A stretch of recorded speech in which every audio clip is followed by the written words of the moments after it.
කරන්නම් දෙවෙනි වටේ ස්වභාවය මම යම් තාක් දුරකට පැහැදිලි කරන්නම් මෙතනදී අපි නැවතත් අපේ මාතෘකාවේ පරාසය තුල රැඳෙමින් කරුණු කාරණා සාකච්ඡා කරනවා. නමුත් මෙහිදී වෙන වෙනම සම්පත්දායි පුද්ගලයන් තුන්දෙනාට වෙන වෙනම අවස්ථා ලබා දීමක් සිදුවන්නේ නැහැ. මේ මොහොතේ මේ මාතෘකාව සම්බන්ධයෙන් අපි කතා කරන පරාසය තුල ඇති වෙලා තියෙන යම් යම් තැන් ගැන කෙටි ප්‍රශ්න නැගීමක් කරනවා. ඒ අනුව සම්පත්දායි පුද්ගලයන් තුන්දෙනාගෙන් එක් අයෙකුට අවස්ථාව එක්කෙනා බැගින් අවස්ථාව තියෙනවා ඒ ප්‍රශ්නය සම්බන්ධය උන්ගේ අදහස් ඉදිරිපත් කිරීමට. ඉතින් දෙවෙනි වටේ පළමු ප්‍රශ්නය විදිහට මම කතා කරන්න කැමති මම ප්‍රශ්නයක් නගන්න කැමති මේ මොහොතේ ලංකාවේ ගොඩක් කතා වෙන මාතෘකාවක් තමයි මේ ලොක්ඩවුන් එක සහ කර්ෆියු එක. ලංකාවේ ඇඳිරි නීතිය සම්බන්ධයෙන් කතාව ඒ වගේමයි මේ පහුගිය දවස් දෙක තුනේදී යම් මතයක් ඉදිරිපත් වුණා මේ මොහොතේ පනවලා තියෙන ඇඳිරි නීතිය නීත්‍යානුකූල එහෙම නැත්නම් නිවැරදි නෛතික ක්‍රියාමාර්ගයක් තුලින් පනවපු ඇඳිරි නීතියක් නෙවෙයි කියන අදහසත් ඉදිරිපත් වුණා. ඉතින් සමහර වෙලාවට මේ මොහොතේදී ලංකාවේ පුරවැසියෙක් වශයෙන් කෙනෙක්ට ගැටලුවක් ඇති වෙන්න පුළුවන්. ඇත්තට මේ මොහොතේ අපි මේ ඉන්න ඇඳිරි නීතිය නෛතික වශයෙන් පනවපු එකක්ද එහෙම නැත්නම් මේ ඇත්තටම නීත්‍යානුකූල ඇඳිරි නීතියක් නෙවෙයිද කියන කාරණේ. ඉතින් මොකක්ද මේ මොහොතේ පවතින ඇඳිරි නීතියේ පවතින තත්ත්වය මොකක්ද කියන එක සම්බන්ධයෙන් මම ප්‍රශ්නයක් ඉදිරිපත් කරන්න කැමතියි. මම මේ ප්‍රශ්නය යොමු කරනවා නීතිඥ කුසල් කාවින්ද අමරසිංහ මහතාට.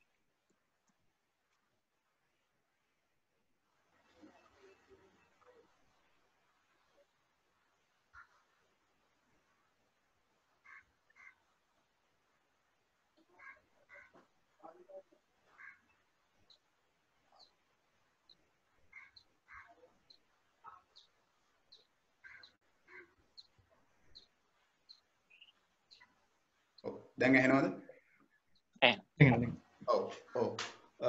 ඔව් දැන් ඇඳිරි නීතිය සම්බන්ධයෙන් තියෙන ගැටලුව ඉස්මතු වුණේ මේ මොහොතේ පවතින ගැටලුව ඉස්මතු වුණේ අර හිටපු පාර්ලිමේන්තු මන්ත්‍රීවරයෙකු විසින් ඇඳිරි නීති රෙගුලාසි උල්ලංඝනය කිරීමක් සම්බන්ධව නුගේගොඩ මහේස්ත්‍රාත් අධිකරණයේ නඩුවක් පැවරුවා පොලිසිය විසින්. එතකොට ඒ මන්ත්‍රීවරයා වෙනුවෙන් පෙනී සිටි ජනාධිපති නීතිඥවරයා අධිකරණයට කරුණු දැක්වුවා මේ මොහොතේ මේ ඇඳිරි නීතිය කියලා මේ ක්‍රියාත්මක කරන තත්ත්වයට නෛතික බලංගුභාවයක් නැහැ. ඒ තුලම මේ සම්බන්ධයෙන් නඩුවක් පවත්වාගෙන යන්න බැහැ කියන කාරණේ. එතකොට දැන් මේ එක තමයි ඇත්තට මේ තාක් දුරකට මේ ඇඳිරි නීතිය කියලා මේ රටේ ක්‍රියාත්මක වෙච්ච දේ සම්බන්ධයෙන් සමාජය තුල කතිකාවක් නිර්මාණය වෙන්න පටන් ගත්තා. හැබැයි මේක පනවපු අවස්ථාවේ සිටම මේ නීතිඥවරු අතර සහ නීතිවේදීන් අතර මේ සම්බන්ධයෙන් යම්කිසි කතිකාවතක් නිර්මාණය වෙලා තිබුණා. මොකද ඇඳිරි නීතිය සම්බන්ධයෙන් ඇඳිරි නීතිය පැනවීම සම්බන්ධයෙන් ලංකාවේ සඳහන් වෙන්නේ එකම එක තැනක විතරයි. ඒ තමයි මහජන ආරක්ෂක ආඥා පනතේ 16 වන වගන්තිය. මහජන ආරක්ෂක ආඥා පනතේ 16 වන වගන්තිය අනුව ඇඳිරි නීතිය පනවන්න පුළුවන් වෙන්නේ හදිසි නීති තත්වයකදී ජනාධිපතිවරයාට විතරයි. එතකොට දැන් මේ හැම අර්බුදයක්ම අවසාන වශයෙන් ගැට ගැහෙන තැනක් තියෙනවා. ඒ තමයි පාර්ලිමේන්තුවක් නොමත වීම. මොකද දැන් හදිසි නීති අවස්ථාවක් සම්බන්ධයෙන් ජනාධිපතිවරයාට පාර්ලිමේන්තුවේ ජනාධිපතිවරයාට ආණ්ඩුක්‍රම ව්‍යවස්ථාවේ 155 ව්‍යවස්ථා විධිවිධානය සහ හදිසි නීති රෙගුලාසි පැනවීම සම්බන්ධයෙන් තියෙන මහජන ආරක්ෂක පනතේ තියෙන ආඥා පනතේ තියෙන විධිවිධාන අනුව හදිසි නීතිය ප්‍රකාශ කරන්න බැහැ. මොකද එහෙම ප්‍රකාශයක් සිද්ධ කරා නම් අනිවාර්යයෙන්ම මේ සම්බන්ධයෙන් පාර්ලිමේන්තුවට දැනුම් දීමක් සිද්ධ කරන්න වෙනවා. පාර්ලිමේන්තු අනුමැතියක් අවශ්‍ය වෙනවා. එතකොට ඒ දේ සඳහා අවකාශයක් මේ මොහොතේ නැහැ. මොකද පාර්ලිමේන්තුවක් ශ්‍රී ලංකාවේ මේ මොහොතේ ව්‍යවස්ථාදායකයේ අක්‍රිය තත්ත්වයක තියෙනවා. ඒ වගේම මම මේක කියන්න කැමති මේ මොහොතේ ශ්‍රී ලංකාව තුළ පවතින තත්ත්වය ඒ කියන්නේ අපි දන්නවා රාජ්‍යයක බල මූලායතන තුනක් තියෙනවා ව්‍යවස්ථාදායක විධායක සහ අධිකරණය. හැබැයි ලංකාවේ මේ වනවිට පවතින තත්ත්වය අධිකරණය සහ ව්‍යවස්ථාදායකයේ කියන බල මූලායතන තුනෙන් බල මූලායතන දෙකක්ම මේ මොහොතේ අක්‍රිය තත්ත්වයක තියෙනවා. විධායකය පමණයි ක්‍රියාත්මක වෙන්නේ. එවැනි තත්ත්වයක් තුල තමයි මේ අපි කතා කරන සියලුම නෛතික කාරණා උද්ගත වෙන්නේ.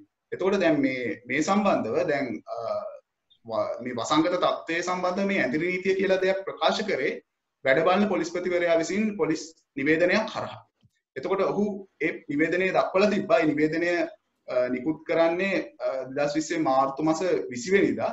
ඔහු දක්වලා තිබ්බා රෝග නිරෝධායන සහ වැළැක්වීමේ ආඥාපනතේ විධිවිධාන ප්‍රකාරව තමයි මේ පොලිස් ඇඳිරි නීතිය කියන දෙයක් පනවන්නේ. දැන් මේ පොලිස් ඇඳිරි නීතිය කියන දේ සම්බන්ධව සඳහනක් ශ්‍රී ලංකාවේ නීති පොත්වල කොහෙවත් සඳහනක් වෙන්නේ නැහැ.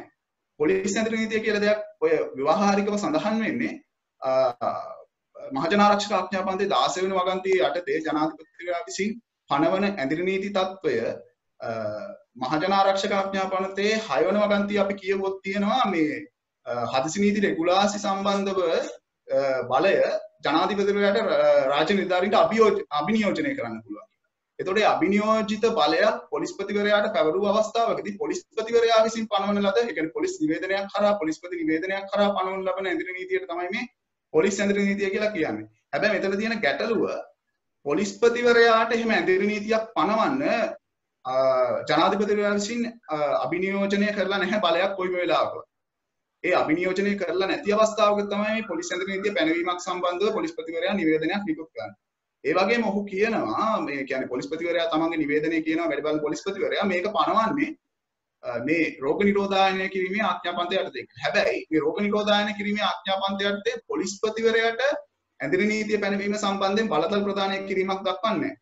ඒ සම්බන්ධයෙන් රෝග නිරෝධායනය කිරීමේ ආඥාපනතේ 2 සහ 3 වගන්තිය අපි සලකා බැලුවොත් නිසි බලධාරියෙක් ඉන්නවා. ඒ නිසි බලධාරියා තමයි පනතේ දක්වන්නේ අමාත්‍යවරයා. විශේෂ භාර අමාත්‍ය කියන්නේ සෞඛ්‍ය අමාත්‍යවරයා. එතකොට ඒ තැනත්තාට පුළුවන් වෙනත් නිලධාරියෙකුට වෙනත් නිලධාරියෙකු නිසි බලධාරියෙක් විදිහට නම් කරන්න. ඒ කියන්නේ එතනත් සිද්ධ වෙන්නේ බලය අභිනියෝජනය කිරීම. ඒ අනුව ගැසට් පත්‍රයකින් සෞඛ්‍ය අමාත්‍යවරිය 25 වන දින මාර්තු 25 වන දින නිසි බලධාරිය නම් කරනවා. නිසි බලධාරිය තමයි ශ්‍රී ලංකාවේ සෞඛ්‍ය අධ්‍යක්ෂක ජනරාල්වරයා. හැබැයි ඒ නිසි බලධාරියාගේ නිවේදනයක් නියෝගයක් මත පොලිස්පතිවරයාට පුළුවන් ඇඳිරි නීතිය කියන වචනේ අපි භාවිතා නොකර වුණත් යම්කිසි ප්‍රදේශයක් උදකලා කරන්න මාර්ගවල ගමන් කිරීම යම්කිසි කාලයකට වළක්වන්න තහනම් කරන්න යම්කිසි නිවේදනයක් නිකුත් කරන්න පුළුවන්. හැබැයි පොලිස්පතිවරයා මේ පොලිස් ඇඳිරි නීතිය පැනවීම කියන කාරණය සම්බන්ධයෙන් නිවේදනයක් නිකුත් කරන්නේ මාර්තු මාස 20 වෙනි දින. සෞඛ්‍ය අමාත්‍යවරිය විසින් නිසි බලධාරියා නම් කරන්නේ මාර්තු මාස 25 වන දින. එතකොට පොලිස්පතිවරයාට මහජනාරක්ෂක ආඥාපනතය යටතේ ජනාධිපතිවරයාගෙන් බලයක් අභිනියෝජනය වෙලා නැත්නම් ඊළඟට ඔහුගේ නිවේදනයේ දක්වන පරිදි රෝග නිරෝධායනය කිරීමේ ආඥාපනතය යටතේ ඔහුට නිසි බලධාරියෙක් නැති මොහොතක ඔහු මේ තීරණය ගත්තා නම් ඒ තීරණය අනීතිකයි. ඒ කියන්නේ මේ ඇඳිරි නීතිය පැනවීම සම්බන්ධයෙන් ඒ තීරණය ගැනීම මුල් අවස්ථාවේ ගත්ත තීරණය අනීතිකයි. එතකොට ඊට පස්සේ අපි දැක්කා ඇඳිරි නීතිය කීප අවස්ථාවකදීම දීර්ඝ කරනවා.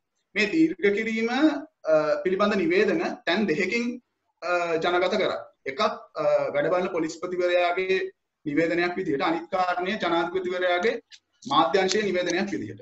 දැන් එතකොට ජනාධිපතිවරයාගේ මාධ්‍යංශය කියන්නේ මේ නීත්‍යානුකූලව ඒ කියන්නේ ජනාධිපතිවරයාගේ අදහස් ප්‍රකාශ කිරීමට මිසක් ඒක නෛතික වළංගුභාවයක් තියෙන ඒකකයක් ආයතනයක් නෙමෙයි. එතකොට ජනාධිපතිවරයාගේ මාධ්‍ය අධ්‍යක්ෂකට ඇඳිරි නීතිය ප්‍රකාශ කරන්න හැකියාවක් නැහැ.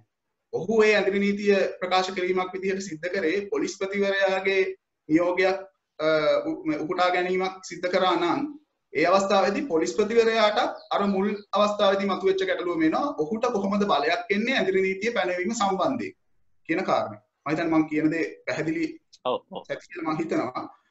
එතකොට දැන් ගැටලුව ඇත්තටම මේ අවසාන වශයෙන් අන්තිමටම ගිහිල්ලා මේක ගැට ගැහෙන්නේ අර පාර්ලිමේන්තුව නැහැ කියන තැනින් තමයි. ඒ කියන්නේ පාර්ලිමේන්තුවක් නොමැතිව හදිසි නීති රෙගුලාසි පනවන්න හැකියාවක් ජනාධිපතිවරයාට නැහැ. මොකද පාර්ලිමේන්තුවක් අනිවාර්යයෙන්ම තියෙන්න ඕනේ. පාර්ලිමේන්තුවට ඒ රෙගුලාසි සම්බන්ධව දැනුම් දීමක් තියෙනවා. ඒ වගේම මහජනාරක්ෂක ආඥාපනතේ 21.2 වගන්තිය සමග එක්ව කියවිය යුතු එම පනතේම 2.3 වගන්තිය අනුව ජනාධිපතිවරයා විසින් ඇඳිරි නීති තත්ත්වයක් ප්‍රකාශයට පත් කරනවා නම් ඒ සම්බන්ධයෙන්ුත් පාර්ලිමේන්තුව අනිවාර්යයෙන්ම දැනුවත් කළ යුතුයි. මොකද මේ සම්බන්ධයෙන් අපිට තියෙන මෑතම උදාහරණය තමයි පසුගිය වසරේ සිද්ධ වෙච්ච පාස්කුරිදා බෝම්බ ප්‍රහාරයෙන් පස්සේ රටේ 11 වසරෙන් පස්සේ ආය නැවතත් ඇඳිරි නීති හදිසි නීති තත්ත්වයක් ප්‍රකාශයට පත් කරා ජනාධිපතිවරයා. ඒ වෙලාවේ පාර්ලිමේන්තුව ක්‍රියාත්මක වුණා. ඒ හදිසි නීති රෙගුලාසි විටින් විට දීර්ඝ වුණා. ඒ දීර්ඝ උනේ පාර්ලිමේන්තු යෝජනා සම්මත කිරීම මගින්. ජනාධිපතිවරයාට හුදෙක් තනියම තමන්ගේ අභිමතය මත හදිසි නීතිය පැනවීමට හෝ රෙගුලාසි බලාත්මක කරවාගෙන පවත්වාගෙන යාමට නෛතික අවකාශයක් ශ්‍රී ලංකාවේ නීතිය තුල හිමි වෙලා නැහැ. ඒකට අනිවාර්යයෙන් පාර්ලිමේන්තු අනුමැතිය තියෙනවා. ඒක නීති මූලධර්මයක් විදිහට අපි සැලකුවොත් මොකද ජනාධිපතිවරයා කියන්නේ විධායකයට තියෙන බලය තමයි නීතිය ක්‍රියාත්මක කිරීම. හැබැයි නීති සැකසීම සම්බන්ධයෙන් නීතිය පිළිබඳ තීරණ ගැනීම සම්බන්ධයෙන් විධායකයට බලයක් හිමි වෙලා නැහැ. ඒක තමයි නීති මූලධර්මය. නමුත් අපේ රටේ සමහර ව්‍යතිරේකී අවස්ථා තියෙනවා. මම හිතන්නේ ඊට කලින් අදහස් දක්වපු ධනුෂ්ක මහතා මේ සම්බන්ධයෙන් හොඳ විග්‍රහයක් කරා. මේ අපේ රටේ මේ ආණ්ඩුක්‍රම ව්‍යවස්ථාව සම්බන්ධයෙන් විවේචන තියෙනවා. ඒ ව්‍යතිරේකී අවස්ථා සම්බන්ධයෙන් විවේචනයක් තියෙනවා. හැබැයි ඒ කුමන ආකාරයෙන් වුණත් මේ අවස්ථාවේදී ඒ කියන්නේ හදිසි නීති රෙගුලාසි බලාත්මක කිරීම පැනවීම සම්බන්ධයෙන් සහ ඇඳිරි නීතිය ක්‍රියාත්මක කිරීම සම්බන්ධයෙන් ජනාධිපතිවරයාට පාර්ලිමේන්තුව නැතුව තීරණයක් ගන්න බෑ. එතකොට මෙතෙන්දි පැහැදිලිවම ජනාධිපතිවරයා ඒ කියන්නේ අනිවාර්යයෙන්ම මේ නිවේදනය කැසට් කරන්න ඕනේ. කැසට් කරන නිවේදනය සම්බන්ධයෙන් පාර්ලිමේන්තුව දැනුවත් කරන්න ඕනේ. එතකොට අර මම කලින් කිව්වා ඒ ප්‍රශ්නය සම්බන්ධවම නැවත පොඩි සරල ප්‍රශ්නයක් අහනවා. ඒ කියන්නේ දැන් මේ මොහොතේ මේ පවතින තත්ත්වය තුළ ඇත්තටම එතකොට ඇඳිරි නීතිය කියන එක ඇත්තටම නෛතික වශයෙන් බලරහිතයි බලංගු නැහැ. බලංගුතාවයක් නැහැ. එතකොට නිපුන් මේකයි දැන් අපි පවතින තත්ත්වය ඇතුලේ දැන් මම හිතන්නේ අර නඩුව අවස්ථාවේදීත් ඒ ජනාධිපති නීතිඥතුමා පැහැදිලි කරා නෛතිකමය වශයෙන් ඇඳිරි නීතියක් කියලා දෙයක් වළංගු නැහැ.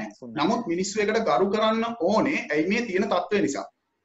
ඒ කියන්නේ ඇත්තම කතාව මේ කර්ෆියු නැත්නම් ඉංග්‍රීසියෙන් අපි කියන්නේ ඇඳිරි නීතියට කර්ෆියු කියලා. කර්ෆියු කියන වචනය ඇඳිරි නීතිය කියන වචනය නීතිය එක තැනක විතරයි සඳහන් වෙන්නේ. හැබැයි මේ මම උදාහරණයක් විදිහට ඉස්සෙල්ලා කිව්වා රෝග නිරෝධායන කිරීමේ ආඥාපත්‍ර සහ තවත් ඒ සම්බන්ධ පවතින නීති තත්ත්වයන් වෙනත් විධි විධාන තියෙනවා. විශේෂයෙන්ම ශ්‍රී ලංකා ව්‍යසන කළමනාකාරී පනත ඒ සම්බන්ධ විධි විධාන දක්වන පනත. නමුත් මේ අවස්ථාවේ ව්‍යසනයක් සම්බන්ධයෙන් පවා ජනාධිපතිවරයා නිවේදනයක් නිකුත් කරනවා නම් ඒ පනතේ 11 වෙනි වගන්තිය අනුව අනිවාර්යෙන් පාර්ලිමේන්තුවට ඒ සම්බන්ධයෙන් දැනුම් දීමක් සිදු කරන්න. මොකද පාර්ලිමේන්තුව නැතුව මේ කිසිම දෙයක් කරන්න බෑ. ඇත්තම කතාව. මේ දැන් නිපුන් ඇහුවා වගේම මේ වෙලාවේ ඇඳිරි නීතිය කියන දෙයක් වාචිකව අපි භාවිතා කරාට ඇත්තටම ඇඳිරි නීතියක් කියලා දෙයක් පනවන්න නැතුව මෙයාට ඇඳිරි නීතිය කියන මේ වචනේ භාවිතා කරන්නේ නැතුව ඔන්නම් අවශ්‍ය ප්‍රතිපාදන තිබුණා රෝග නිරෝධායනය කිරීමේ ආඥාපනතේ 3 වන වගන්තියේ දක්වලා තියෙන ප්‍රතිපාදන අනුව මුළු දිවයිනටම බලපාන විදිහට යම්කිසි අර ලොක්ඩවුන් තත්ත්වයක් නැත්නම් වසා තබන තත්ත්වයක්. ඒ කියන්නේ මාර්ග වලට පිවිසෙන්න බෑ, නිවස් වලින් එළියට එන්න බෑ, නැත්නම් ප්‍රදේශ හුදකලා කිරීමක් වගේ. ඒක මුළු දිවයිනටම බලපාන පරිදි ප්‍රදේශ හුදකලාවක් වගේ යන්න තිබ්බා. නමුත් ඔය වචනය නුහුරු නිසා මම හිතන්නේ මේ ඇඳිරි නීතිය කියන දේ භාවිතා කරා. හැබැයි ඇඳිරි නීතිය කියන දේ භාවිතා කිරීම තුළම ඒ ඇඳිරි නීතිය පැනවීම සම්බන්ධයෙන් නෛතික ගැටලු උද්ගත වෙනවා. පොලිස්පතිවරයාට පොලිස් ඇඳිරි නීතිය කියලා දෙයක් පනවන්න ජනාධිපතිවරයා බලය පවරලත් නැහැ. ඒ වගේම ජනාධිපතිවරයා මහජන ආරක්ෂක ආඥාපනත යටතේ තමන්ගේ බලය භාවිතා කරලත් නැහැ.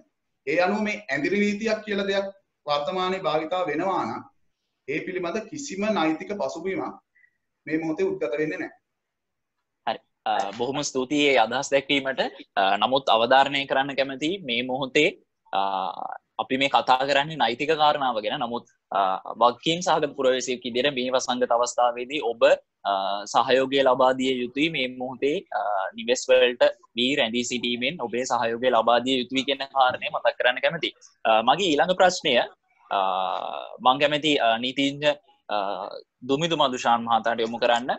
මේ මොහොතේදී අපිට පේනවා දැන් ලෝකයේ ජාත්‍යන්තරයේ දිහාවට ගියන් පස්සේ අපිට පේනවා ලෝකයේ දැන් සමහර රටවල් වල ඕස්ට්‍රේලියාව වගේ රටවල් වල ඊළඟට ඉන්දියාව වෙන්න පුළුවන්, ඇමරිකාව වෙන්න පුළුවන්, මේ මහා බ්‍රිතාන්‍ය වෙන්න පුළුවන්. මේ රටවල් වල සාමාන්‍යයෙන් ඒ රටවල් වල දේශීය ජනයාට අමතරව වෙනත් රටවල් වලින් සංක්‍රමණය වූ බොහෝ පිරිසක් රැඳී සිටිනවා. මේ වසංගත අවස්ථාවේදී විශේෂයෙන්ම ඉතාලිය වගේ රටවල මේ වසංගත අවස්ථාවේදී ඒ වෙනත් රටවල් වලින් සංක්‍රමණය වූ පුරවැසියන් සම්බන්ධයෙන් දක්වපු ආකල්පය තරම්ම සුබවාදී එකක් නෙමෙයි. විශේෂයෙන්ම සමහර රටවල් වල සඳහන් කරලා තිබ්බා සංක්‍රමණිකයන් පිටවිය යුතුයි මේ කියන්නේ අපිට දේශීය ජනතාවට දෙන සැලකිල්ලේ අවධානය සංක්‍රමණිකයන්ට ලබා දෙන්න බැහැ වගේ ප්‍රකාශ නිල මට්ටමේම රාජ්‍ය මට්ටමින් නිකුත් කරලා තිබ්බ සමහර රටවල්. එතකොට මම අහන්න කැමති කොහොමද ඒ කියන්නේ නීති ශාස්ත්‍රය තුල මොනවද ඒ සම්බන්ධයෙන් පවතින ප්‍රතිපාදන? ඒ කියන්නේ සංක්‍රමණිකයන්ගේ අයිතීන් ඔවුන්ගේ හිමිකම් ආරක්ෂා කිරීම සම්බන්ධයෙන් මොනවද රටවල් වලට පැවරලා තියෙන නෛතික වගකීම මොන වගේ එකක්ද? සහ වෙනත් රටවල් වල රැඳී සිටින ඒ දේශීය ජනතාව නැවත අපේ රටවල් වලට ගෙන්වා ගැනීමේදී ඒ බලපාන නෛතික පසුබිම මේ ප්‍රතිපාදන මොන වගේද කියලා පැහැදිලි කරගන්න කැමතියි.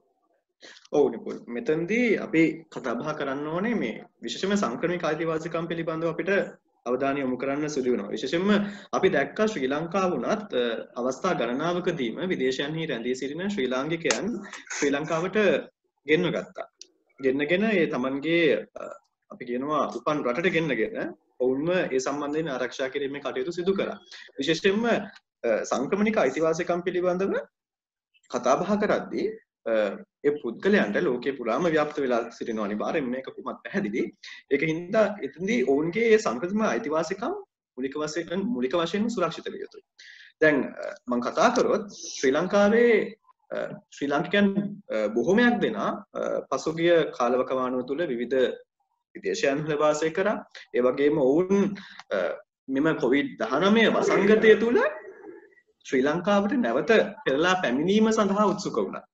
අපි දකිනවා ඉතාලිය, ඒ වගේම දකුණු කොරියාව, ඒ වගේම අපි දැක්කා චීනයේ ශ්‍රී ලංකාවේ හිටපු විශ්වවිද්‍යාල ශිෂ්‍යයන්, ඒ වගේම තවත් බොහෝ රටවල ජීවත් වුණු ඒ ශ්‍රී ලාංකිකයන් නැවත වරක් ශ්‍රී ලංකාවට පැමිණීමේ තත්ත්වයක් අපිට දැක ගන්නට හැකියාවක් ලැබුණා. එහිදී ශ්‍රී ලංකාව කුමන ආකාරයකදීවත් ඔවුන්ගේ ඒ නැවත වරක් ශ්‍රී ලංකාවට පෙරලා පැමිණීමේ අයිතිය උල්ලංඝනය කිරීමක් සිද්ධ කරේ නැහැ.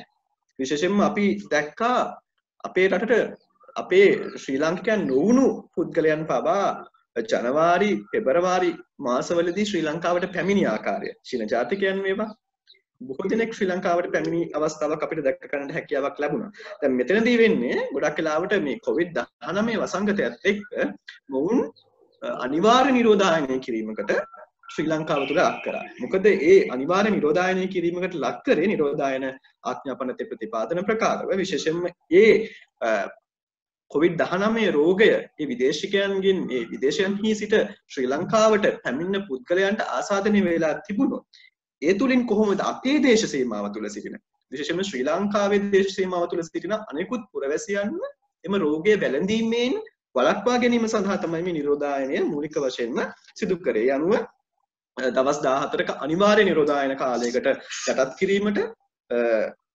ජනාධිපතිවරයා ප්‍රමුඛයි විශේෂ කාර්ය සාධක බලකාය විසින් තීරණය කරා. ඒ වගේම ඊට අදාළ රෙගුලාසි නිර්මාණය වුණා. ඒ වගේම මීට සමහර පුද්ගලයන් විරුද්ධත්ව ප්‍රකාශ කර අපි දැක්කා.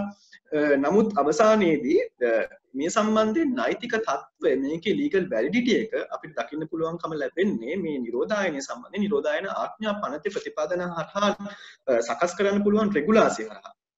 ඉතින් ඒක හින්දා සංක්‍රමණික පුද්ගලෙක් හෝ ඒවා විශේෂයෙන්ම ශ්‍රී ලංකාවේ ශ්‍රී ලංකා පුරවැසියෙකු වෙනත් රාජ්‍යයක ජීවත් වෙන අවස්ථාවකදී හෝ වේවා නැත්නම් වෙනත් ජාතිකයෙකු ශ්‍රී ලංකාවට පැමිණි අවස්ථාවේදී හෝ වේවා ඔවුන් අපි දැක්ක අනිවාර්යයෙන්ම නිරෝධායනය කිරීමේ අවස්ථාවක්. ඒ වගේම තමයි අපි සඳහන් කරන්න ඕනේ විශේෂයෙන්ම ශ්‍රී ලංකාව ගත්තම ශ්‍රී ලංකාව බොහෝ විදේශිකයන් දැන් එතනදී අපිට මේ ගෝලීය දේශපාලනය කියන කාරණයත් අපිට මූලික වශයෙන් වැදගත් වෙනවා. මොකද අපි ඇත්තටම අපි විවිධ රටවල් වල අපි ණය සහන ආධාර ලබාගෙන අපේ ආර්ථිකය අපේ රට පවත්වාගෙන යන සංවර්ධන වෙමින් පවතින රාජ්‍යයක්. ඉතින් මේ කරුණු කාරණාත් එක්ක අපිට ජාත්‍යන්තරයෙන් ලැබෙන සහයෝගය අපිට ප්‍රතික්ෂේප කරන්න බෑ. ඒ වගේම අපිට බොහොම ඒ කියන්නේ අපිට අපේ ගැන පමණක් හිතලා අපිට ඒක තීරණ ගන්න බෑ. නමුත් අපි දැක්කා අපේ ගුවන් තොටුපළ මාර්තු මාසයේ අවසාන ඔය වන විට වසා දැමීමේ තත්ත්වයකට පත් කළා.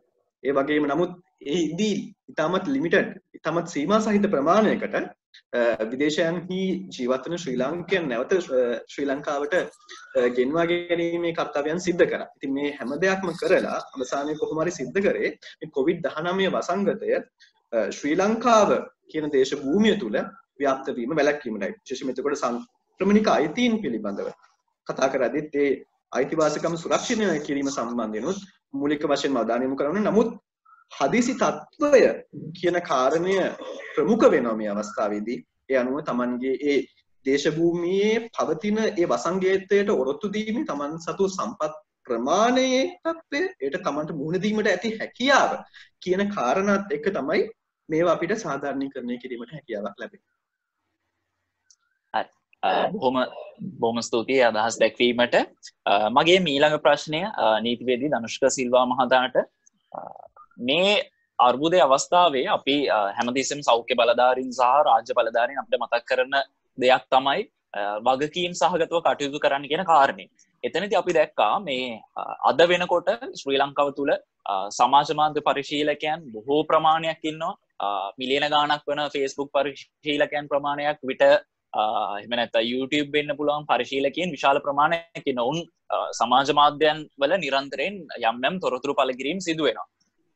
එතකොට මෑත කාලිනව අපි දැක්කා මේ හදිසි අර්බුද තත්ත්වයත් එක්කම ඇතැම් අදහස් පළ කරන පුද්ගලයින්ව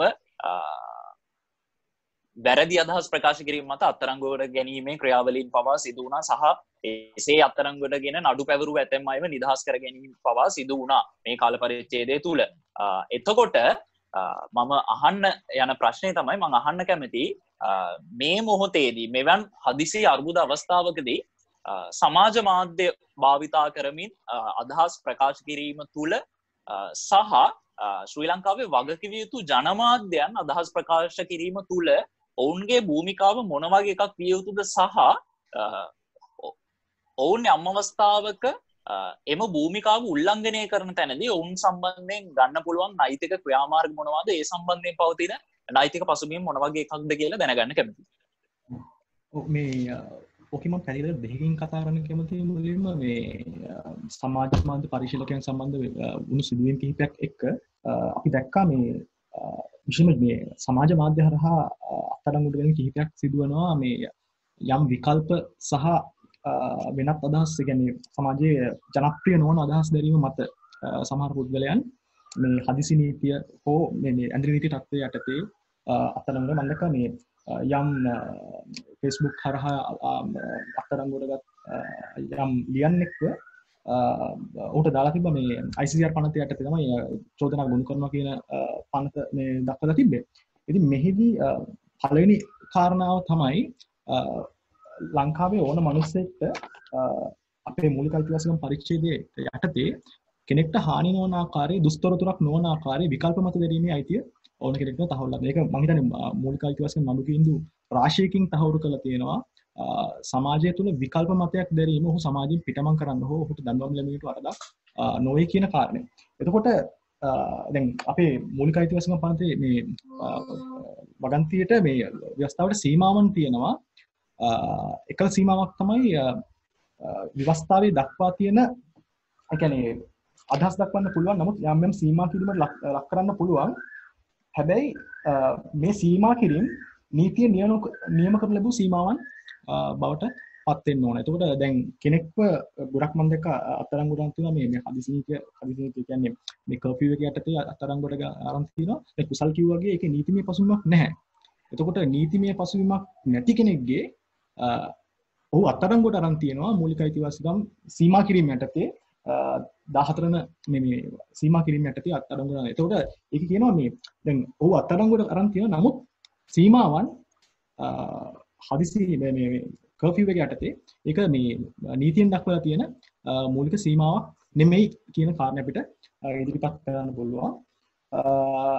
එතකොට මම දැක්ක මේ දැම්මට මේ පොඩි පණිවිඩයක් ආවා මේ රජ වෛද්‍ය නිලධාරීන්ගේ සංගමය නිකුත් කරලා තියෙනවා යම් මාධ්‍යයකට විරුද්ධව.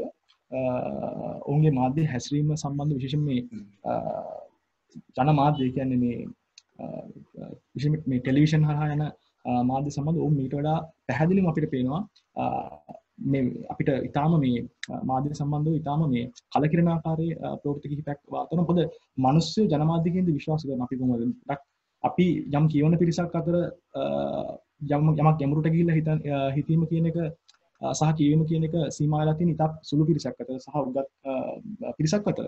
ඉතින් බහුතරයේ විශ්වාස කරන්නේ මේ ජනමාධ්‍යයෙන් කියන දේ සහ ඔවුන් ඒ සත්‍යයි කියලා විශ්වාස කරනවා. ඉතින් ඒ නිසා ජනමාධ්‍යෙ මම හිතනවා ඉතා විශේෂ සහ වැදගත් වගකීමක් තියෙනවා ඔවුන්ගේ මාධ්‍ය සදාචාරය ආරක්ෂා කරන. අපි සාමාන්‍යයෙන් කියන මේ හතරවෙනි ආණ්ඩුව කියලා කියන්නේ ආණ්ඩුවකට කියන්නේ අනිත් බලමූලායතන තරම්ම බලයක් පසුකාලීන මේ ජනමාධ්‍ය වර්ධනයත් එක්ක ජනමාධ්‍ය නිර්මාණය වෙලා තිනවා. මේක තවදුරටත් වැඩි වෙනවා මේ සමාජ මාධ්‍ය කියන දේවල්. ඉතින් මේක මේ ෆැක්ට් චෙකින් කියන එක. ඒ කියන්නේ මේ Taman දෙන තොරතුරු සම්බන්ධව ඒකේ නිර්වද්‍යතාවය සම්බන්ධ ලියන්නම් සහ අදහස් පළ කරන්නම් ඉතා විශේෂයෙන්ම යුතු වෙනවා. එහෙම නොවුනොත් ඔවුන් කියන්නේ හිතනවට වඩා බරපතල තත්ත්වයක් වෙනකොට සහ ඔවුන්ටත් ඒක බරපතල වෙන්න පුළුවන් නීත්‍යානුකූල පියවර ගැනීම සම්බන්ධ ඉතින් මම කියන්නේ පොදුවේ සමාජ මාධ්‍ය පරිශීලකයන් ඒ වගේම සාමාන්‍ය ජනමාධ්‍ය ටෙලිවිෂන් වගේ දේවල් මිට වඩා බරපතල විදිහට තමන්ගේ ජනමාධ්‍යකරණය ගැන සැලකිලිමත් යුතුයි කියන අදහස තමයි මගේ දක්වන්නේ. ඔව් බොහොම ස්තුතියි අදහස් දැක්වීමට. මගේ ඊළඟ ප්‍රශ්නය නීතිඥ කුසල් කාවින්ද අමරසිංහ මහතාට ඔබතුමා නීතිඥයෙක් වශයෙන් කටයුතු කරන නිසා මම මේ ප්‍රශ්න විශේෂයෙන්ම යොමු කරන්නේ මේ මොහොතේදී ඇත්තටම රටේ ආර්ථික ක්‍රියාවලිය අධ්‍යාපන ක්‍රියාවලිය මේ සියලු ක්ෂේත්‍රයත් එක්කම ලංකාවේ අධිකරණ ක්‍රියාවලියත් මේ මොහොතේ යම් ආකාරයකට නැවතීමකට ලක් වෙලා තියෙනවා. එතකොට යම් අදහස් පළ වෙනවා තමන්ගේ නඩු කටයුතු ඔන්ලයින් ක්‍රමවේදයන් මගින් ඉටු කර ගැනීමට පහසුකම් සලසා දීමක් සම්බන්ධයෙන්. නමුත් අපි දන්නවා ලංකාවේ තාමත් පරිගණක සාක්ෂරතාවය සහ අන්තර්ජාල පහසුකම් අතින් දුර්වල ප්‍රදේශ තියෙනවා කියන කාරණය. එතකොට මං ඔබෙන් යම් සරල ප්‍රශ්නයක් අහන්න කැමතියි. මේ උද්ගත වෙලා තියෙන තත්ත්වයේ හමුවේ ලංකාවේ මේ නඩු කටයුතු අධිකරණ කටයුතු වල තත්ත්වය මොන වගේ දිශාවකට හැරෙයිද මොන වගේ දිශානතියක් තුල ගමන් කරයිද කියන කාරණය. ඔව් නිපුන් දැන් අධිකරණ ක්ෂේත්‍රයේ බිඳ වැටීම තියෙන්නේ මේ අර්බුදය ආරම්භ වෙච්ච තැන ඉඳන්ම. ඒ කියන්නේ දැන් මාසයකට ආසන්න කාලයක් තිස්සේ මේ රටේ අධිකරණ පද්ධතිය අකර්මණ්‍ය වෙලා තියෙනවා. සියලුම නඩු ඉදිරි දිනයන් වලට කල් දාලා තියෙනවා දීර්ඝ දිනයන් වලට. ඒ වගේම පසුගිය දිනවල විශේෂයෙන්ම සුළු වැරදිකරුවන් සම්බන්ධයෙන් සාමාන්‍යයෙන් දඩ මුදලක් ගෙවා ගැනීමට නොහැකිව සිරගත වූ වැරදිකරුවන්, ඒ වගේම ඉතා දීර්ඝ කාලයක් රිමාන්ඩ් භාරයේ සිටි රැඳවියන්, ඒ වගේම ඉතාමත් කුඩා ප්‍රමාණයේ මත්ද්‍රව්‍ය කුඩා ප්‍රමාණයක් ළඟ තබා ගැනීම මත රිමාන්ඩ් භාරයේ සිටින සහ සිරගත වූ තැනැත්තන් සම්බන්ධව අපැවිල්ලීම් සලකා බැලීම් පසුගිය කාලෙක සිද්ධ වුණා. මොකද මේ සම්බන්ධයෙන් නිර්ණායක ගණනාවක් අධිකරණ කොමිෂන් සභාව මගින් නීතිපති දෙපාර්තමේන්තුව මගින් ඉදිරිපත් කරලා තිබ්බා. ඒ අනුව එවැනි රැඳවියන් සිරකරුවන් සම්බන්ධව අපැවිල්ලීම් සලකා බැලුවා. නමුත් ගැටලුව කියන්නේ මේ අපැවිල්ලීම් ඉදිරිපත් කරද්දී අර තිබ්බ නිර්ණායක, ඒ කියන්නේ මේ සුළු වැරදි වලට සිරගත වූවන් සම්බන්ධයෙන් තිබ්බ නිර්ණායක ඉක්මවා ගිහිල්ලා ඇතැම් වෙලාවන් වලදී මහා පරිමාණ මත්ද්‍රව්‍ය ජාවාරම් කරුවන් වෙනුවෙන් පවා අපැවිල්ලීම් ඉදිරිපත් වෙච්ච තත්ත්වයක් අපිට දක්නට ලැබුණා. එතකොට මේ දැන් තියෙන තත්ත්වය දැන් මේ අවස්ථාවේදී අධිකරණ පද්ධතිය කොළඹ, ඒ කියන්නේ අලුත් කඩේ ප්‍රදාන කරගෙන තියෙන මහාධිකරණ, මහේස්ත්‍රාත් අධිකරණ සහ උපරිමාධිකරණ සංකීර්ණය මේ වෙනකොට ක්‍රියාත්මක වෙන්නේ නැහැ. හැබැයි රටේ ඇන්ත්‍ර නීතියත්වයේ ලිහිල් කිරීමත් එක්ක අනිත් ප්‍රදේශවල තියෙන අධිකරණයන්හි අධිකරණ කටයුතු වෙනදාමින් සිද්ධ නොවුනත් විශේෂයෙන්ම නඩු කල් තැබීම සම්බන්ධයෙන් පමණක් අධිකරණ කටයුතු සිද්ධ වෙනවා. ඒ කියන්නේ මේ ඇත්තටම මේ රටේ අධිකරණ පද්ධතිය සලකා බැලුවොත් හැමදාම අපි ගත්තොත් මිනිස්සුන්ට තියෙන ප්‍රශ්න, ඒක අපරාධමය කාරණයක් වෙන්න පුළුවන්, සිවිල් ගැටලුවක් වෙන්න පුළුවන්. මේ මිනිස්සුන්ට තියෙන ප්‍රශ්න එක්ක අධිකරණ වෙත මිනිස්සු යන්නේ තමන්ගේ ප්‍රශ්න විසඳ ගන්න. නමුත් දකින්නට තිබ්බ දෙයක් තමයි මේ නඩු කල් යනවා ඉතා දීර්ඝ දිනවලට ඒ වගේම ප්‍රමාද වෙනවා තීන්දුව తీරන ලබා දීම සම්බන්ධයෙන් නඩු කටයුතු ප්‍රමාදය මේක විශාල ගැටලුවක් අපේ රටේ තිබ්බ. දැන් මේ තත්ත්වය ඇතුලේ ඒ ගැටලුව තවත් උග්‍ර අතටපත් වෙලා තියෙනවා. මොකද යුක්තිය පසඳලීම ප්‍රමාදයට ඒ කියන්නේ ප්‍රමාද වෙන්න යුක්තිය පසඳලීම ප්‍රමාද වීමම යුක්තිය ඉටු නොවීමට හේතුවක් වෙන තත්ත්වයක් තමයි දැන් ඇති වෙලා තියෙන්නේ. නමුත් මේ වසංගත තත්ත්වය නිසා ජනතාව ගැවසෙන තැනක් විදිහට මොකද අධිකරණයක් කියන්නේ විනිශ්චයකාරවරයා විත්තිකරු ඊළඟට නීතිපති දෙපාර්තමේන්තුවේ නිලධාරීන් හෝ පෞද්ගලික නීතිඥවරු විද්‍ය වෙනුවෙන් පෙනී සිටින නීතිඥවරු විතරක් ඉන්න තැනක් නෙමෙයි. අධිකරණය කියන්නේ විශාල ජනකායක් එකතු වෙන තැනක්. සාක්ෂිකාරයෝ ඉන්නවා, අප ඉල්ලීම් සම්බන්ධයෙන් සලකා බලද්දී අපකාරයෝ ඉන්නවා. එතකොට පොලිස් නිලධාරීන්, බන්ධනාගාර නිලධාරීන් මේ හැමෝම ඉන්නවා. එතකොට මේ වගේ විශාල ජනතාවක් එකතු වෙන තැනක්. ඒ කියන්නේ අර මේ දැන් තියෙන තත්ත්වයක් එක්ක අපිට පවත්වාගෙන යන්න නොහැකියාවක් තියෙනවා. ඒ හේතුව මතම තමයි මේ අධිකරණ ක්‍රියාකාරීත්වය අධිකරණ කාර්යය යම්කිසි කල් දැමීමකට සිද්ධ වෙලා තියෙන්නේ. ඉතින් නමුත් නිපුන් කිව්වා වගේම මේ වෙනකොට අපිල්ලීම් ඉදිරිපත් කිරීම අන්තර්ජාලය මාර්ගයෙන් නැත්නම් මේ වගේ තාක්ෂණය භාවිතා කරලා වීඩියෝ අන්තර්ජාල භාවිතයක් කරහා අපිල්ලීම් ඉදිරිපත් කරන්න අවශ්‍ය කරන පසුබිම මේ වෙනකොට සලසලා දීලා තියෙනවා. ඒ කියන්නේ බන්ධනාගාරයේ ඉන්න රැඳවියා වීඩියෝ තාක්ෂණයෙන් අධිකරණයේ විනිශ්චයකාරවරයා හා සම්බන්ධ වෙන අතර වීඩියෝ තාක්ෂණයෙන්ම නීතිපති දෙපාර්තමේන්තුවේ නීති නිලධාරීන් සහ පෞද්ගලික විද්‍ය වෙනුවෙන් පෙනී සිටින නීති නිලධාරීන් නීතිඥවරු සම්බන්ධ වන ආකාරයේ ක්‍රමවේදයක් අද වන විට ක්‍රියාත්මක වෙනවා.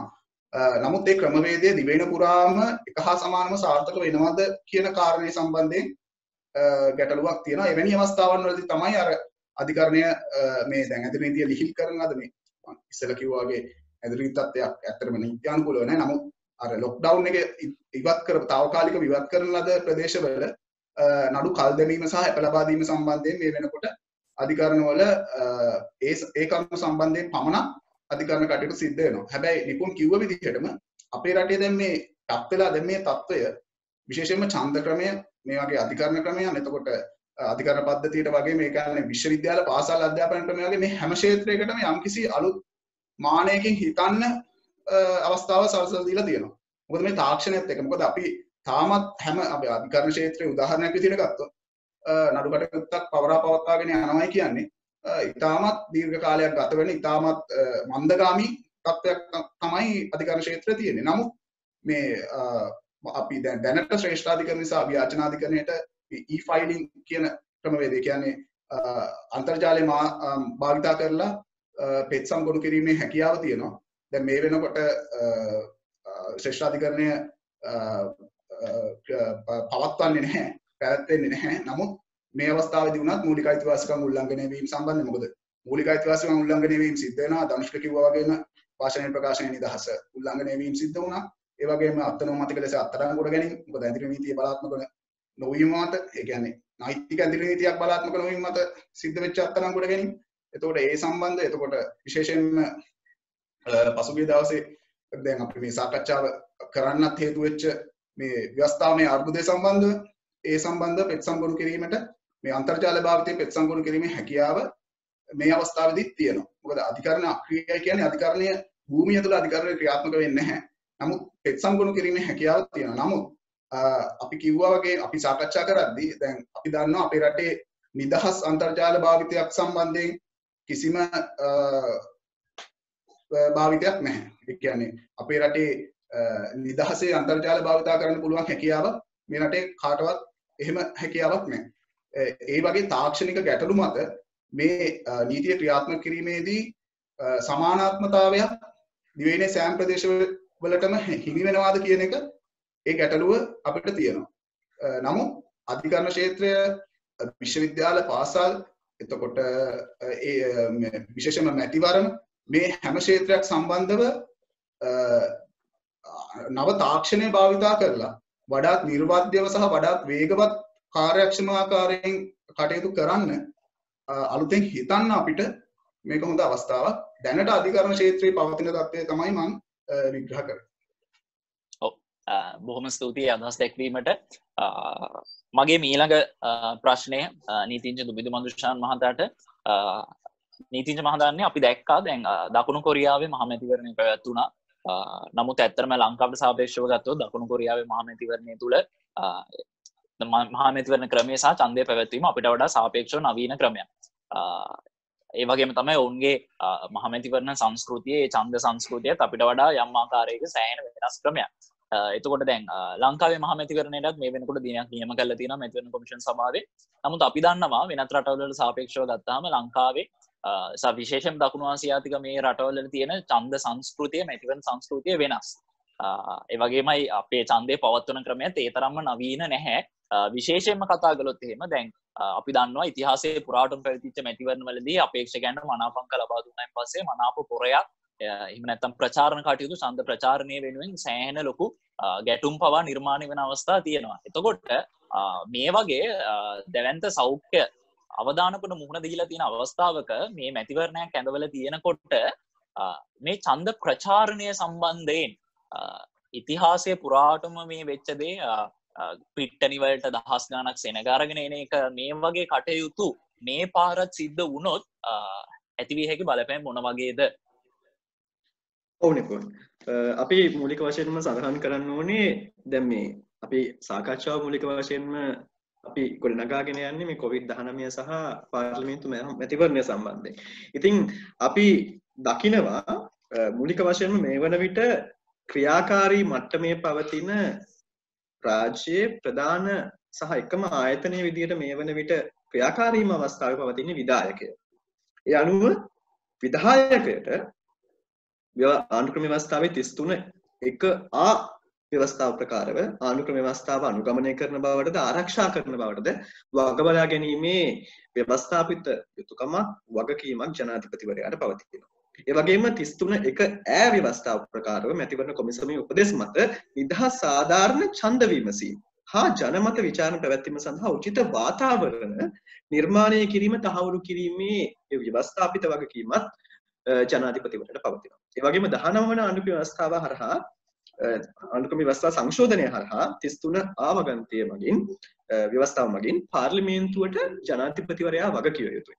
කෙසේ හෝ වේවා අපි පුරවැසියන් විදියට අපේ ආණ්ඩුක්‍රම ව්‍යවස්ථාවේ 3 වන ව්‍යවස්ථාවෙන් දක්වන පරිදි අපේ පරමාධිපත්‍ය බලය විශේෂයෙන්ම ජනතාවගේ ව්‍යවස්ථා කියන්නේ නීති පැනවීම සම්බන්ධයෙන් තියෙන බලය තමයි මේ අපි ක්‍රියාත්මක කරන්න යන්නේ මහ මැතිවරණයකදී පාර්ලිමේන්තු මහ මැතිවරණයකදී. ඉතින් මේ පාර්ලිමේන්තු මහ මැතිවරණය අපිට අවශ්‍යයි නිදහස් හා සාධාරණ ඡන්ද විමසීමක් විදියට පවත්වා ගැනීම. ඡන්දය අපි පැහැදිලි ව්‍යවස්ථාව ප්‍රකාරව මෙන්න මේ දවස්වල තියෙන්න ඕනේ කියන එක. නමුත් අපිට තියෙන ලොකුම ප්‍රශ්නය තමයි මේ නම් කරලා තියෙන දිනවලදී අපිට පුළුවන්ව නිදහස් හා සාධාරණ මැතිවරණයක් පවත්වන්න. ඒකයි අපිට තියෙන ලොකුම අභියෝගය. එතකොට මේ අභියෝගයට කොහොමද අපි මුහුණ දෙන්නේ? විශේෂයෙන්ම අපි දැක්කා 2020 මාර්තු 21 දිනේදී 21.67 ඇලයිරක් 19 දරන අති විශේෂ ගැසට් පත්‍රය මගින් මැතිවරණ කොමිෂන් සභාව විශේෂයෙන්ම COVID-19 වසංගත තත්ත්වය හේතුවෙන් මැතිවරණය විශේෂයෙන්ම 2020 අප්‍රේල් 25 වන දින පැවැත්වීමට නොහැකි බව දක්වලා තිබුණා. නමුත් පසුව පැනවුවා විශේෂයෙන්ම මේ 20 වෙනිදා ජූනි මාසේ 20 වෙනිදා මහ මැතිවරණය පවත්වනවා කියලා. නමුත් කෙසේ හෝ වේවා නාම යෝජනා බාර ගැනීමෙන් අනතුරුව විශේෂයෙන්ම අනුක්‍රමික අංක කියලා අපි දක්වනවා. අපේක්ෂකයන් ලබා දෙනවා ඔවුන්ට තරඟ වදින්න අනුක්‍රමික අංක. මේ අනුක්‍රමික අංක ලබා දීමක් මැතිවරණ කොමිෂන් සභාව විසින් සිදු කරේ නැහැ. මොකද අපි දන්නවා ලංකාව සහ දකුණු ආසියාතික කලාපයේ දේශපාලන සංස්කෘතියත් එක්ක අපිට ගලපලා බලද්දී මේ යම් ආකාරයෙන් Tamanගේ මැතිවරණ ප්‍රචාරණ කටයුතු සිදු කිරීමේදී යම් අයථා තත්ත්වයන් අනිවාර්යෙන්ම මේ සමාජයන් තුළ පැනනගින්න පුළුවන්. විශේෂයෙන් මේ COVID-19 කියන වසංගත තත්ත්වය තුළ දේශපාලකයන් විශේෂයෙන්ම අපේක්ෂකයන් Tamanගේ මැතිවරණ ප්‍රචාරණ කටයුතු සිදු කිරීමට ආරම්භ කිරීමම COVID-19 වසංගතය තවදුරටත් අපිට ආවඩා ගැනීමක් හැටියට තමයි අපිට අර්ථ දක්වන්න හැකියාව ලැබෙන්නේ. විශේෂයෙන්ම අපි දකින්නවා මූලික වශයෙන්ම මාස් ගැදරින් විශේෂයෙන්ම ඉතාමත් විශාල පිරිසකගේ සහභාගීත්වයෙන් යුතුව හමු ඡන්ද පවත්වනවා, විශේෂයෙන්ම මැතිවරණ ප්‍රචාරණය පවත්වනවා. ඉතින් මේ සම්බන්ධයෙන් විශාල ගැටලුවක් පැවතුණා. ඒකින්ද මැතිවරණ කොමිෂන් සභාව ස්වාධීන කොමිෂන් සභාවක් විදියට තමන්ගේ වගකීම සහ තමන්ගේ ඒ අරමුණු තේරුම් ගනිමින් විශේෂයෙන්ම මේ දේශපාලන අපේක්ෂකයන්ට මැතිවරණ අපේක්ෂකයන්ට අනුක්‍රමික අංක ලබා දීමෙන් වැළකී සිටියා. ඒක ඉතාමත් සාධනීය සහ මේ අවස්ථාවේදී ස්වාධීන කොමිෂන් සභාව විදියට ගන්න පුළුවන් ඉතාමත් හොඳ පියවරක් විදිහට අපිට දකින්න පුළුවන්. ඒ වගේම මම කැමති දක්වන්න ඒ වගේම මේ වන විට මැතිවරණ කොමිෂන් සභාව ගැසට් පත්‍රයක් නිකුත් කරලා තියෙනවා. මට මතක විදිහට රාජ්‍ය නිලධාරීන් සහභාගී මේ තියෙන මැතිවරණ කොමිෂන් සභාව විසින් 4 වෙනි මාසේ 20 දක්වලා තියෙනවා ඡන්ද විමසීම් කාල සීමාව තුළ රජය විසින් පුරවැසියන්ට සහන ලබා දීමේ කාර්ය මෙහෙයවීම හෝ පහසුකම් සැලසීම වෙනුවෙන් පාර්ලිමේන්තු මැතිවරණයට ඉදිරිපත්ව ඇති අපේක්ෂකයන් සහභාගී වීම පක්ෂ හෝ කණ්ඩායම් හා අපේක්ෂකයන් ප්‍රවර්ධනයට තුඩු දිය හැකි බැවින් අදාළ සහන සැලසීමේ කාර්යයට එවැනි කිසිදු අපේක්ෂකයෙකු සහභාගී කරවා ගැනීමෙන් සියලු රජයේ අමාත්‍යාංශ දෙපාර්තමේන්තු ව්‍යවස්ථාපිත මණ්ඩල පළාත් සභා සහ පළාත් පාලන ආයතන නිලධාරීන් වැළකී සිටිය යුතුයි කියලා. විශේෂයෙන්ම මැතිවරණ කොමිෂන් සභාවෙන් මේ ගැසට් නිවේදනය අති විශේෂ ගැසට් නිවේදනය යොමු කරලා තියෙනවා 21/72 ඇලයිරක් 2 2020 අප්‍රේල් මාස 20 වෙනි සඳුදා තමයි මේ ගැසට් නිවේදනය යොමු කරලා තියෙන්නේ. විශේෂයෙන් අපි දකිනවා මේ වන විට මේ COVID-19 වසංගතය සම්බන්ධයෙන් සහන සැලසීමේ එකම පාලන අධිකාරිය මේ වෙනකොට මේ ආණ්ඩුව විදිහට පමණක් පවතින. විශේෂයෙන්ම ජනාධිපතිවරයා ඒ කාර්යසාධක බලකායන් හරහා තමයි ඒ සහන සැලසීමේ මූලිකම කර්තව්‍යයන් සිදු වෙන්නේ. ජනතාවට Tamanට සහන ලබා ගැනීමේ තියෙන එකම තෝතැන සහ එකම අධිකාරිය තමයි ඒ ජනාධිපතිවරයා විසින් මේ විධායක යටතේ පවතින ඒ මේ කාර්යසාධන බලකාය.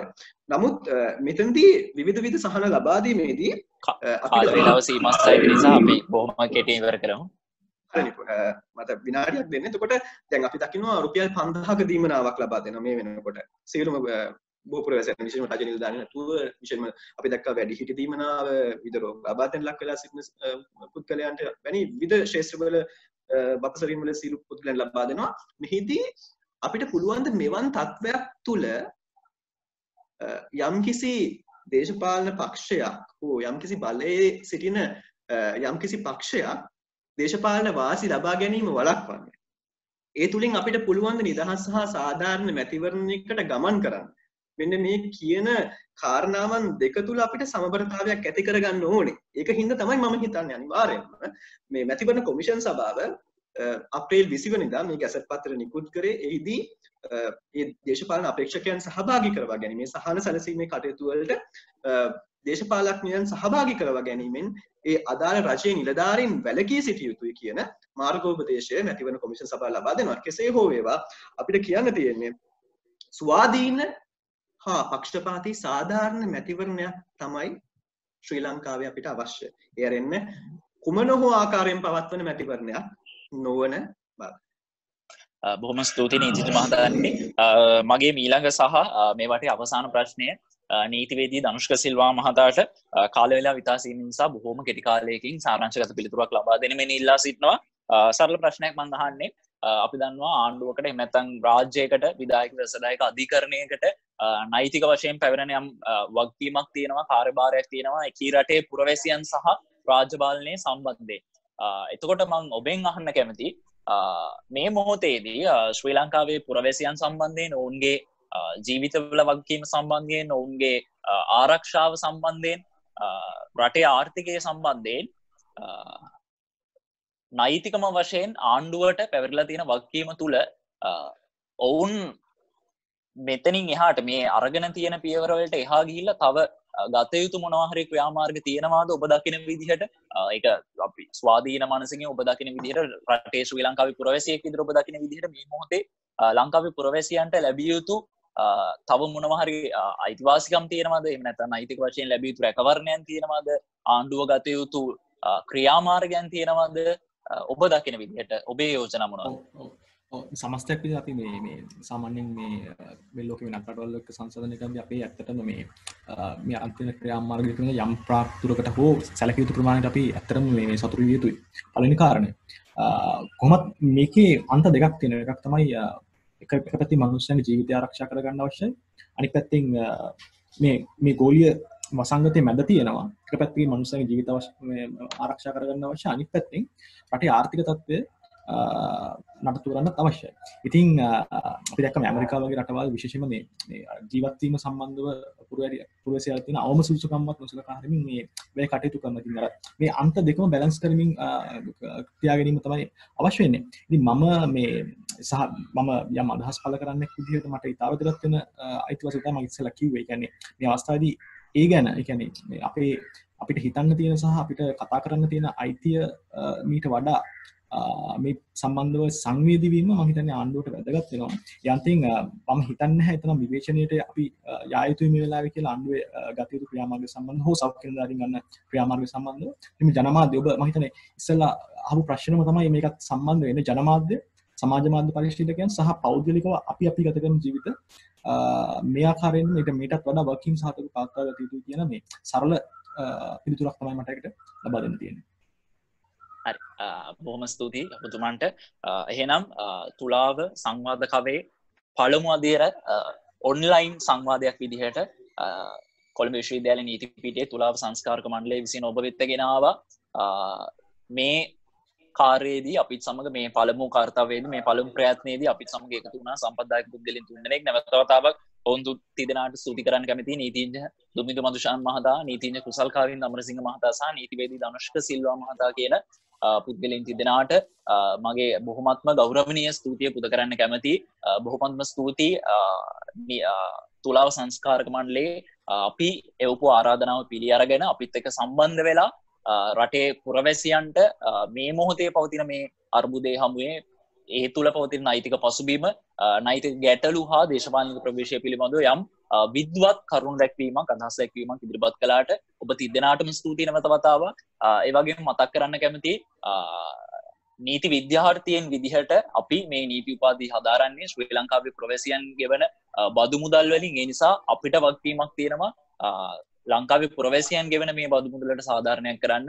අන්න එකී සාධාරණ ඉටු කිරීමේ බලාපොරොත්තුවෙන් නීති විද්‍යාර්ථීන් විදිහට විශ්වවිද්‍යාල ශිෂ්‍යයන් විදිහට අපිට පැවරෙන ඒ වගකීම ඉෂ්ට කිරීම උදෙසා තමයි කොළඹ විශ්වවිද්‍යාල නීති පීඨයේ තුලාව සංස්කාරක මණ්ඩලය සහ ඒ ඇතුළු විශ්වවිද්‍යාලයේ ප්‍රගතිශීලී අදහස් දරන ජනතාවට නීති විද්‍යාර්ථීන්ගේ ඉටු යුතු සේවය පිළිබඳව විශ්වාස කරන පුද්ගලයන් විදිහට මේ තුලාව සංවාද කවය සංවාද මණ්ඩපයේ ඔබ වෙතට ගෙනාවේ. මේ ප්‍රයත්නය මෙතනින් ඉවර වෙන්නේ නැහැ. මේ අපේ පළමු අදියර තමයි අපි මේ මොහොතේ පවතින තත්ත්වයේ හමුවේ අපි ඔබට ඔන්ලයින් සංවාදයක් විදිහට අරගෙන ආවේ. මේ ප්‍රයත්නයේ තව අදියරවල දෙවන අදියරවල තුන්වන අදියරවල සියල්ල ක්‍රියාත්මක කිරීමට මේ වෙනකොටත් අපි සැලසුම් සකස් කරලා ඉවරයි. ඒ අදියරයන් සමගින් ළඟදීම ඔබව නැවතත් රටේ පවතින නෛතික අර්බුද රටේ පවතින නෛතික ප්‍රශ්න සම්බන්ධයෙන් ඔබව දැනුවත් කරන්න ඔබව නෛතික වශයෙන් සන්නද්ධ කිරීමට අපි සූදානම්. එහෙනම් නැවතත් තුලාව සංවාද කවේ දෙවන අදියරත් සමග සම්බන්ධ වෙමු. අපි සමග සම්බන්ධ වූ ඔබ සියලු දෙනාටම ස්තුතියි.